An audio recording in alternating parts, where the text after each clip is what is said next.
También, and for good reason, one of my favorite movies. I've always been a big fan of symbolism and subtle hints, and I think Mamá También encapsulates that perfectly. It's a movie directed by Alfonso Cuarón and is mainly a coming-of-age road movie with documentary features.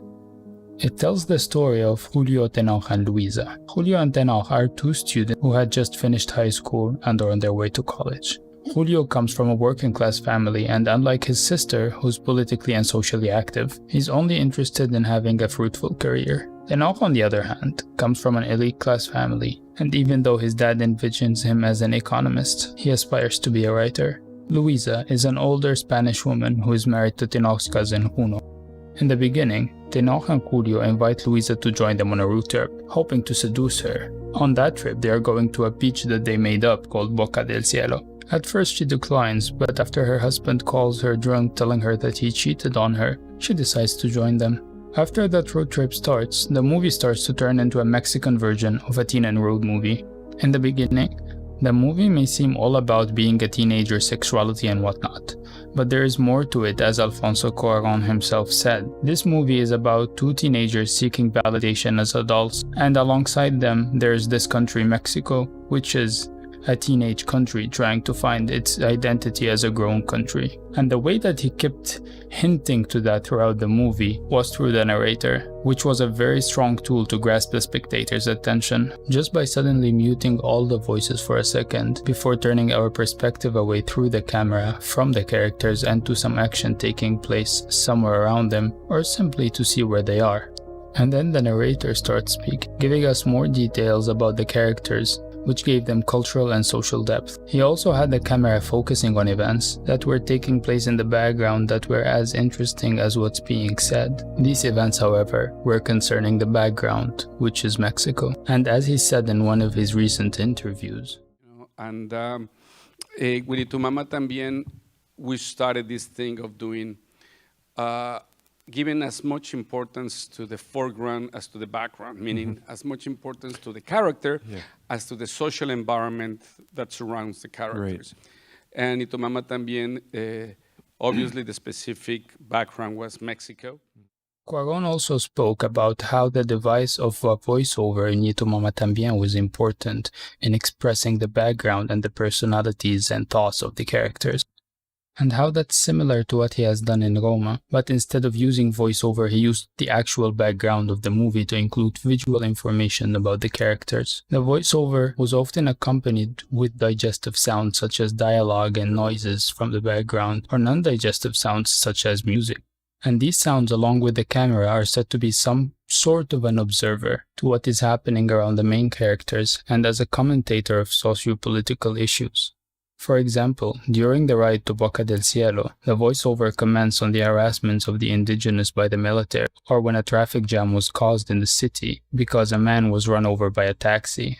And all of these problems happened as a result of much deeper issues within the society. It also helps move the plot forward and gives more detail to the character's current and past state, which helps the viewer connect the dots and get a bigger picture, one beyond what's shown, and it also enhances how the viewer is connected to the subjectivity of each character. The inspiration of Alfonso Cuarón's approach was the Nouvelle Vague director Jean-Luc Godard. As he said himself, "I set out with Carlos, his brother, to do something very objective. I said we need a narrator, a third-person narrator, and he said no, it won't work. We need a first-person narrator." Then I showed him masculine feminine, and at the first time that Godard uses the third-person narrator, he was like, okay, play no more, I get it. Cuarón also wanted the movie to have documentary-like moments, and that's why the camera always went to seek out all of these little observations, as he called them. He wanted this observer, which is the camera and voiceover, to have their own comments on the actions happening, as in the documentaries. The transitions that the characters face during the movie,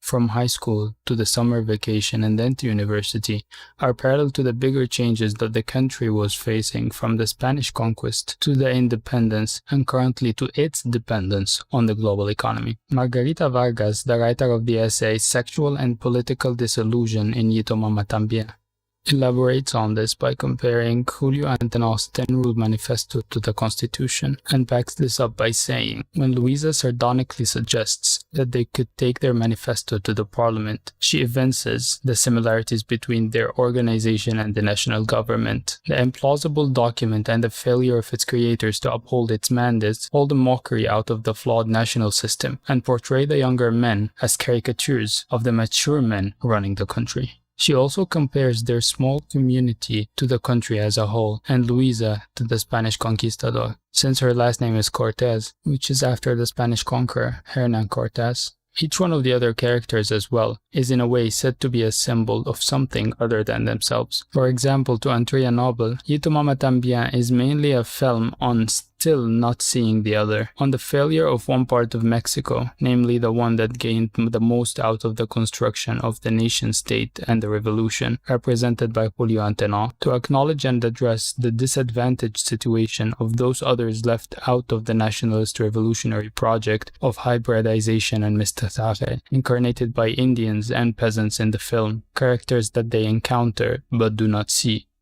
By contrast, Maria Josefina Saldaña Portillo brings a psychoanalytic point of view to Y tu mamá también. She says, the very names of the characters elicit a reading in which Tenoch is to be understood as a PRI father who has power and authority over the people, who are represented by Julio Zapata, whose desire is to rule is manifested in many ways. One of them is Julio's very desire of sleeping with Tenoch's mother, a desire which gives the film its name, Y tu mamá también.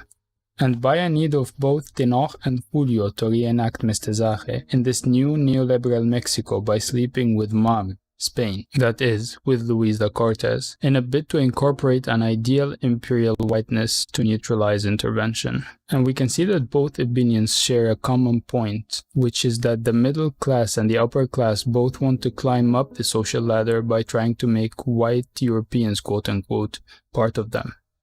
But Vargas apparently does not share these same ideas as Andrea Nobel and Saldaña, as she does not think that Julio represents the common people.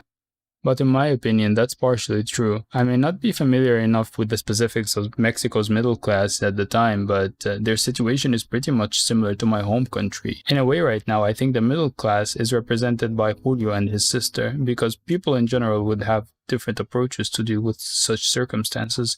And in my opinion, Julio and his sister symbolize the two main ways of dealing with what's happening.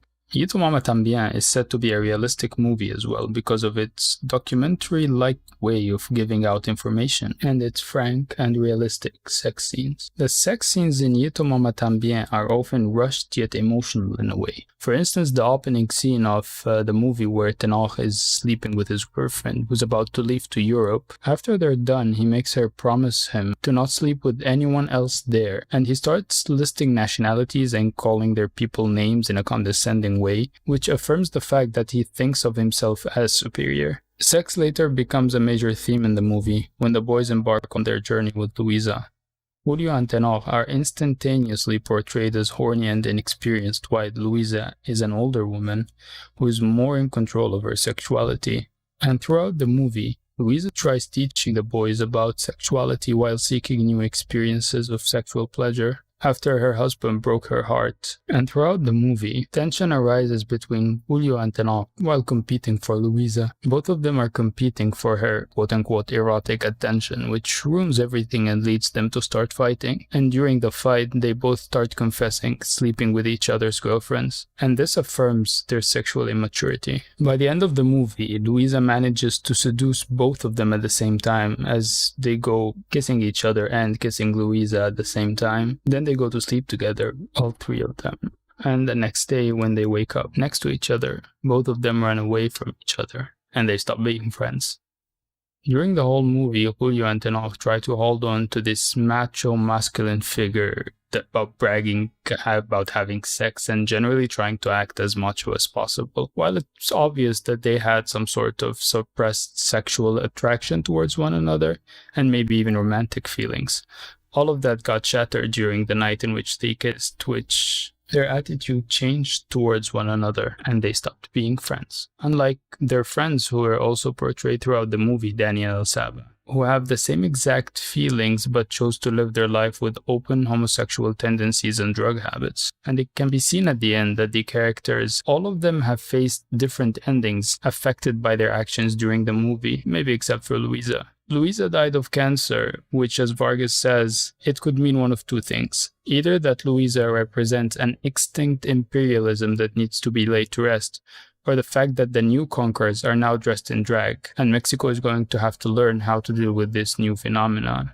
Julio at the end goes to study biology at a university which is not very prestigious compared to the one that Tenoch is attending, to study economy just like his father wanted after giving up on his dream to be a writer. They will also never speak again because of the fact that they wanted to be accepted among the elite and the intellectuals of Mexico. To be accepted in these exclusive clubs, you have to be a clean-cut, financially stable heterosexual, while Daniel and Saba will be living in the street and kicked out of their houses just because they don't fit into society's norms. And all of this stands for the fact that as long as no one is challenging these norms and breaking the chain, nothing will change. Mexico's history will just continue repeating itself.